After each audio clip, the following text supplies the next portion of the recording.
Study start it. ನಮಸ್ಕಾರ, ನನ್ನ ಹೆಸರು ನೀಲಮ್ಮ. ನಮಸ್ಕಾರ, ನನ್ನ ಹೆಸರು ಸೌಜನ್ಯ.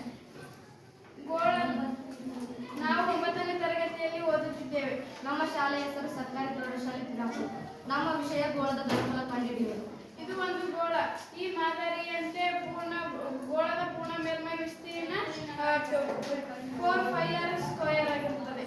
ಈ ಗೋಳವನ್ನು ಅನೇಕ ಚಿಕ್ಕ ಚಿಕ್ಕ ಶಂಕುಗಳ ಆಕಾರದಲ್ಲಿ ಕತ್ತರಿಸಿದಾಗ ಈ ಆಕೃತಿಯನ್ನು ತೆಗೆದುಕೊಳ್ಳುತ್ತದೆ.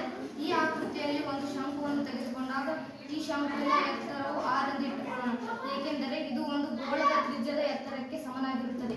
ಇದರ ಪಾದವನ್ನು b ಎಂದು ಇಟ್ಟುಕೊಳ್ಳೋಣ, ಬೇಸ್. ಇದರ ಘನಫಲವು 1/3 ಪಾದ ಇಂಟು ಎತ್ತರವಾಗಿರುತ್ತದೆ. ಇವೆಲ್ಲ ಚಿಕ್ಕ ಚಿಕ್ಕ ಶಂಕುಗಳನ್ನು ಕೂಡಿ ಘನಫಲಗಳ ಮೊತ್ತವು ಈ ಗೋಳದ ಘನಫಲದ ಮೊತ್ತಕ್ಕೆ ಸಮನಾಗಿರುತ್ತದೆ. ಹೀಗೆ ಈ ಎಲ್ಲ ಚಿಕ್ಕ ಚಿಕ್ಕ ಶಂಕುಗಳ ಘನಫಲವನ್ನು ಮೊತ್ತ ತೆಗೆದುಕೊಂಡಾಗ ಒಂದನೇ ಶಂಕು, ಎರಡನೇ ಶಂಕು, ಮೂರನೇ ಶಂಕು, ಹೀಗೆ ಅನೇಕ ಶಂಕುಗಳನ್ನು ತೆಗೆದುಕೊಂಡಾಗ ಇವುಗಳ ಮೊತ್ತ ಮಾಡಿದಾಗ ಇವುಗಳಲ್ಲಿ ಕಾಮನ್ ಒಂದನೇ ಶಂಕುದ ಮೊತ್ತ, ಎರಡನೇ ಶಂಕುದು, ಮೂರನೇದು ಹೀಗೆ ತೆಗೆದುಕೊಂಡಾಗ ಇವುಗಳಲ್ಲಿ ಕಾಮನ್ ತಗೋಬೇಕು. ಕಾಮನ್ ಏನೇನು ಬರ್ತಪ್ಪ ಅಂದ್ರೆ 1/3 r ಇಂಟು b ಬರುತ್ತದೆ. 1/3 ಇಡಬೇಕು. r ಬೆಲೆ ಗೊತ್ತಿಲ್ಲ, r ಅಂತಲೇ ಇಡಬೇಕು.